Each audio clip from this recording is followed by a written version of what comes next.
Hi, this is Misha.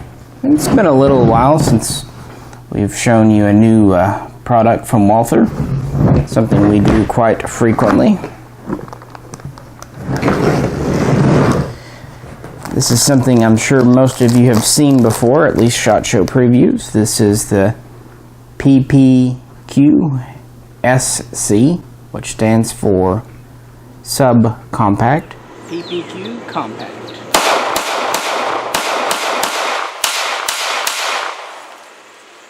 And now with the compact mag.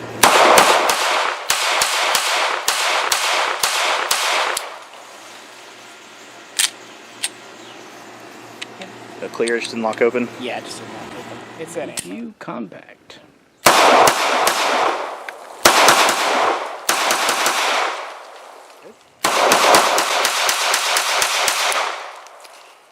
Didn't hold open. Clear though. Yep. This one is a little different. This is the LE law enforcement variant, or package rather. It comes with 3 magazines rather than 2. It also comes with factory, they call them night sights. They're metal, which is good. They're the factory Walther sights that have been used since the P99.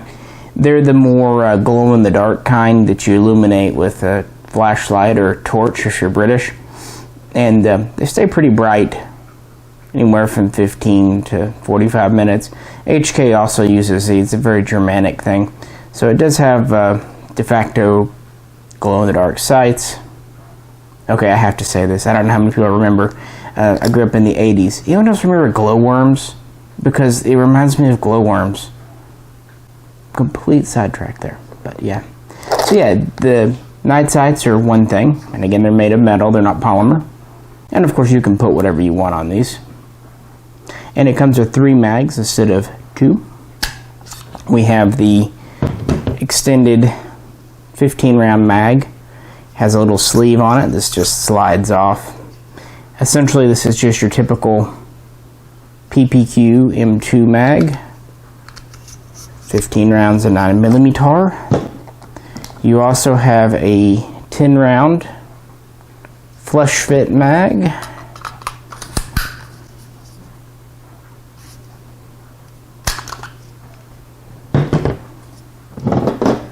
And unique to the LE version, you have another 10-round mag with the finger rest base plate here. So it gives basically a pinky rest. See? So you've got a few different sizes. So you have 2 10s and a 15. Also included this mag loader, typical. Nothing fancy, but it gets the job done. You have a second back strap, like most modern guns. We come with interchangeable back straps here. They're just held in with a nice pin, easy to take out. It comes with the medium. There's also the large, a little more of a hump. These are made of kind of a semi-hard rubber. So in the box, we have, sorry guys, I was trying to throw the little box here. It's kind of hard to do backwards. Another mag catch. This is if you want to flip the button for a left-handed use.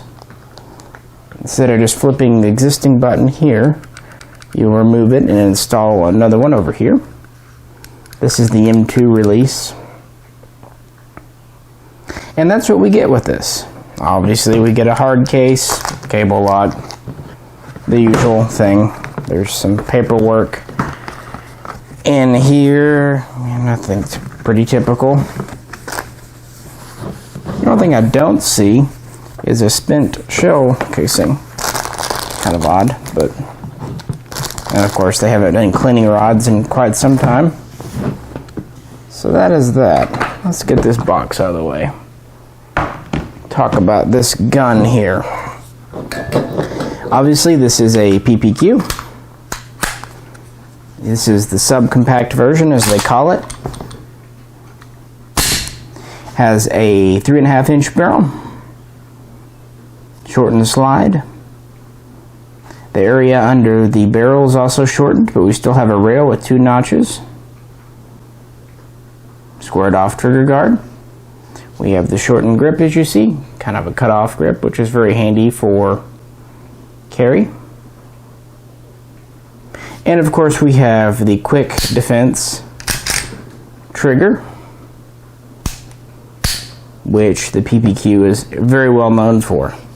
There's also some internal differences, which we will get to in a bit. I thought we would compare with some predecessors first.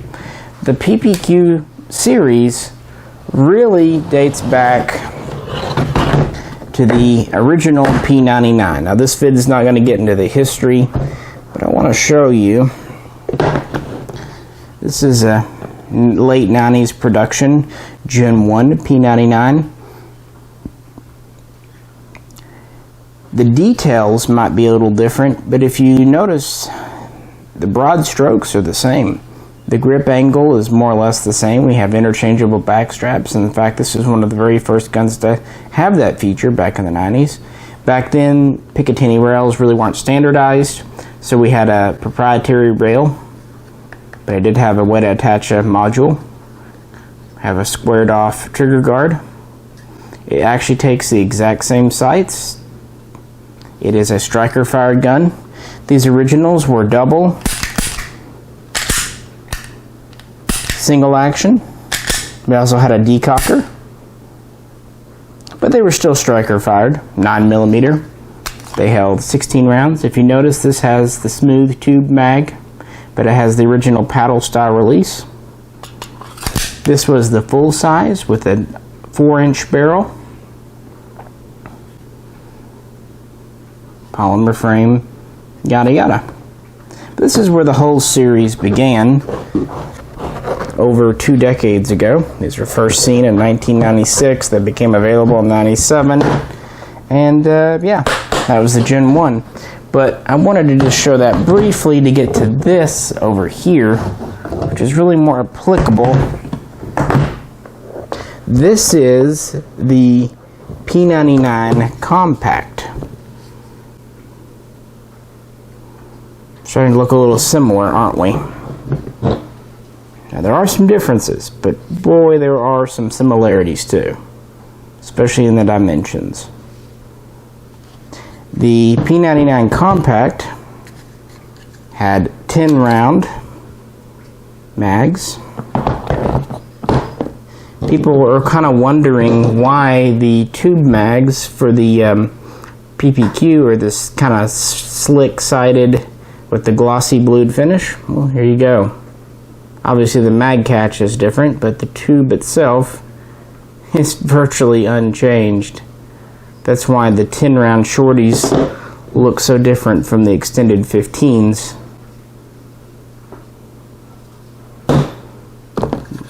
They even made and shipped these with the same finger rest type magazine. Obviously the contour is a little bit different, the patterning to match the gun a little better, but as you see, again, they're virtually the same. Kind of interesting, huh? So that was the Compact P99. Those first kind of debuted in 04 and were evolved a bit over time. We also have a 3.5-inch barrel. Cosmetically, there are some differences, but we are with a standard pick rail now, 1 notch instead of 2. This one has the quick action trigger, which is basically a Glock trigger. It has a longer reset and is a little heavier than the quick defense trigger, and obviously you see the quick defense has the Glock style dingus. This does not, but in a lot of ways this is the immediate forerunner trigger wise. Now I brought out my standard PPQ for comparison. Now this is the addition with the threaded barrel, so you can just ignore this hanging off. Normally a PPQ would just have a 4-inch barrel. This is also the M1 with the original style release, but as you can see, its 15-shot mag is the same, just with a different mag catch.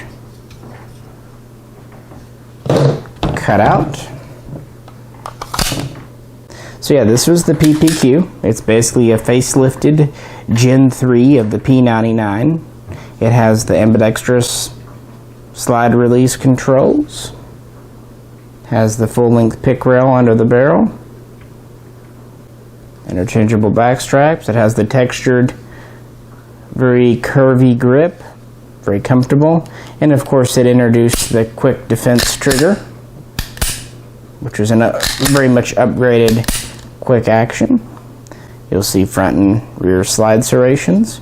This has the same style of steel sights. These are true tritium night sights on this one.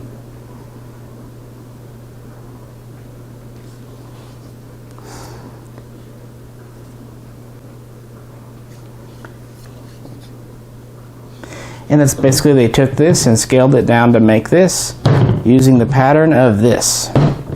So, what do we have here in the details? Well, dimensionally, these are very close. See here?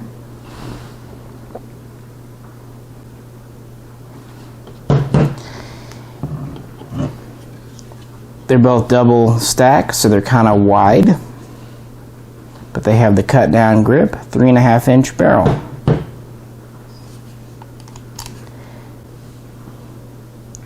Now, one major difference, one major change, you see this has a long external extractor.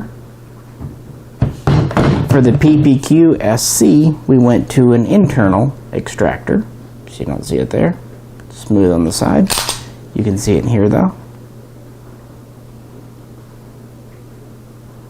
It's a pretty major change, at least for a modern gun. Another change is with the construction of the slide itself. Frame's pretty much the same. Typical polymer frame, striker fired, nothing special there. We have a dual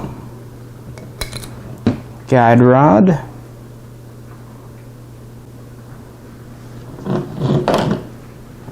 You can see the same thing in this guy. I'm just going to put the mag over here not to mix it up.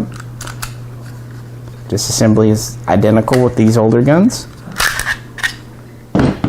See, the frame system is pretty well the same. We still have the dual guide rod here.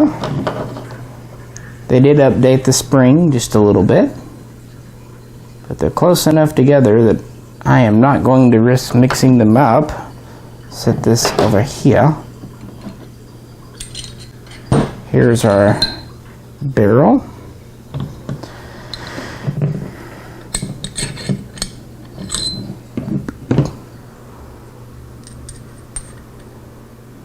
You see our barrels are virtually identical.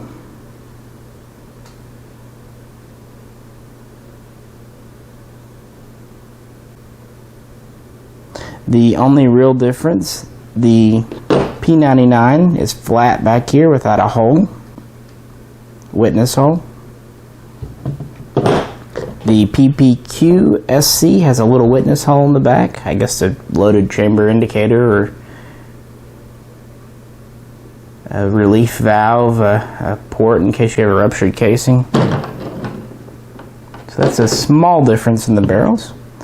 But the slides themselves are pretty different. Lengthwise, they're pretty well the same. Even in the front, they're more or less the same. But the differences are in the back. For one, the safety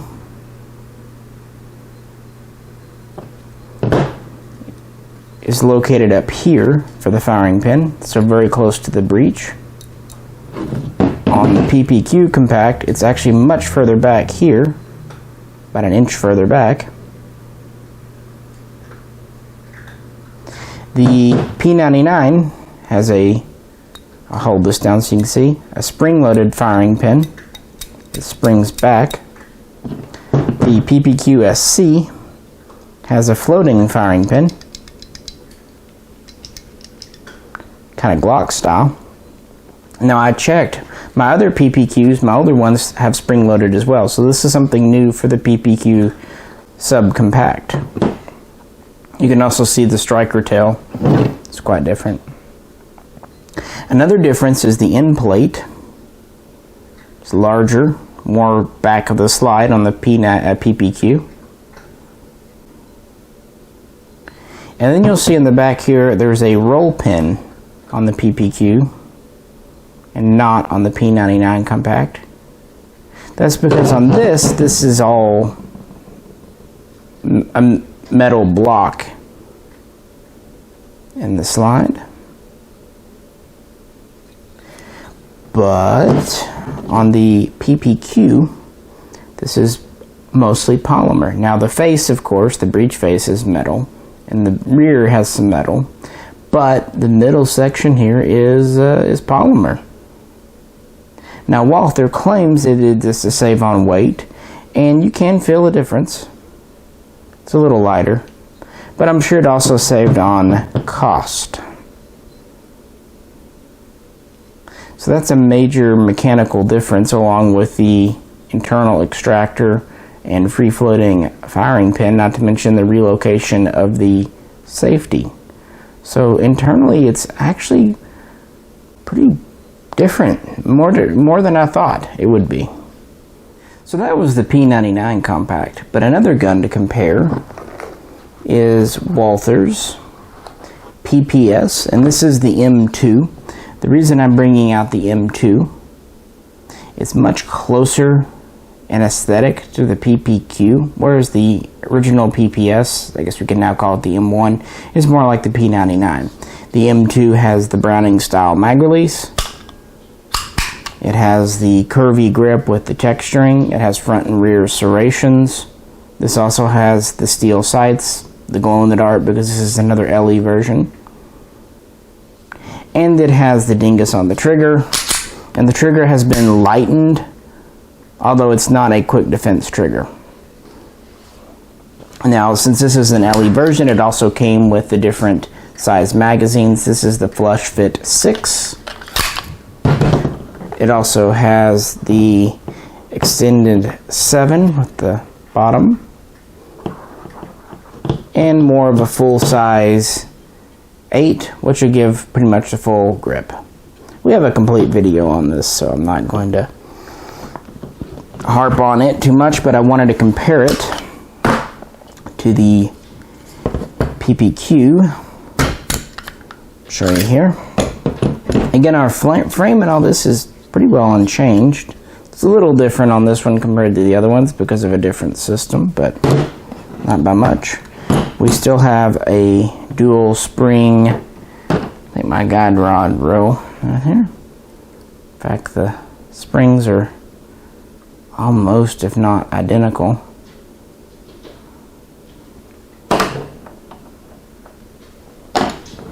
The barrel is a little shorter. We're at about 3 1/4 inches.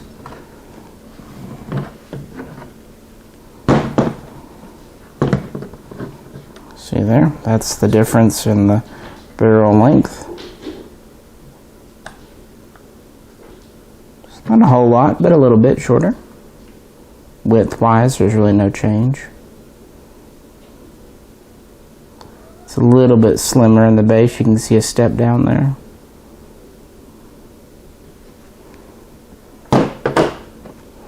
Of course, the slide is a little shorter as well, and a little narrower because we're a single stack.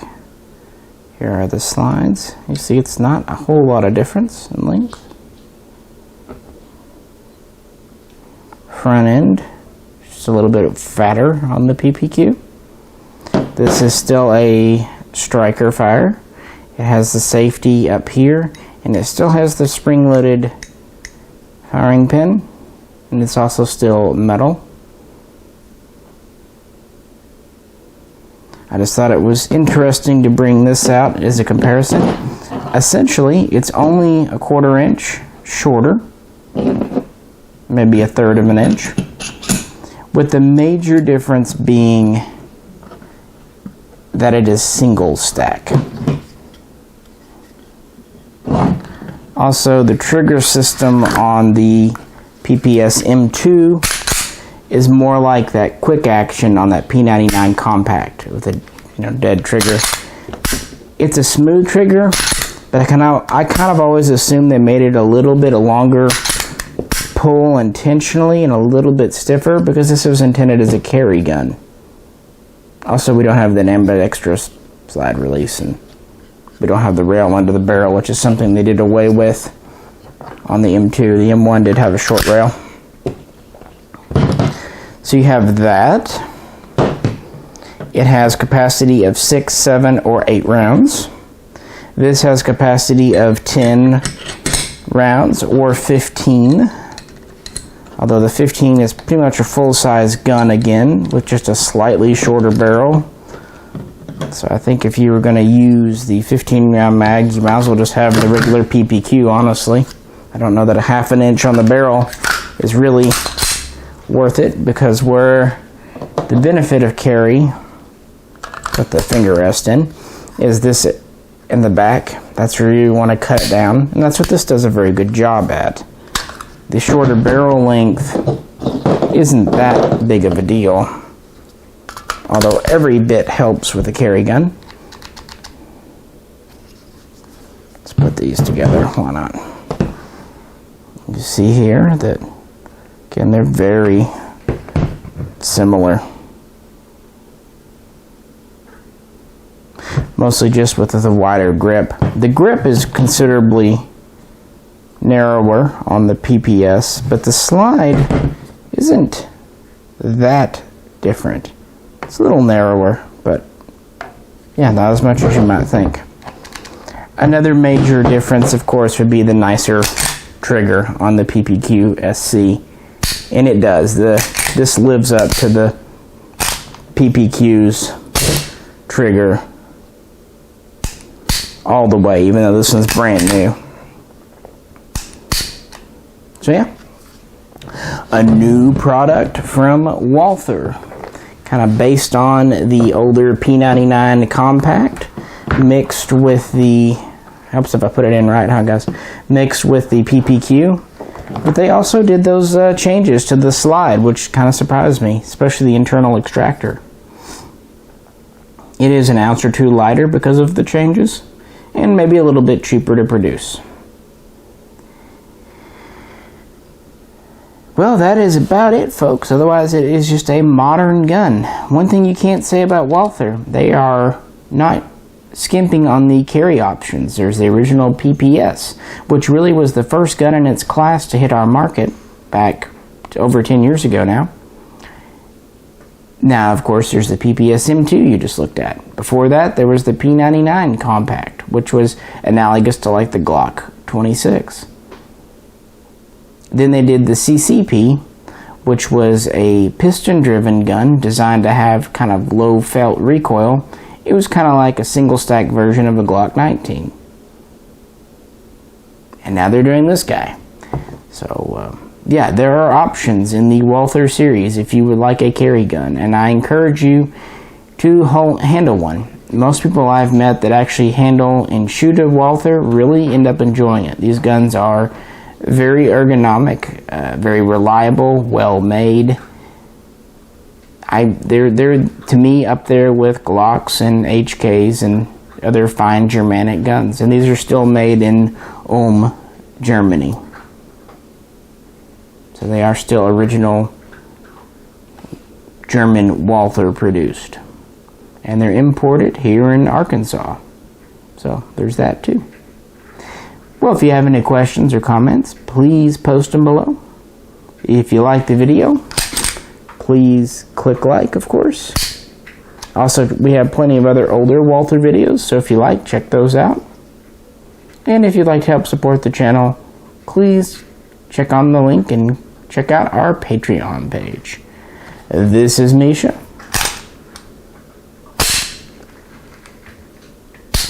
and we'll catch you next time.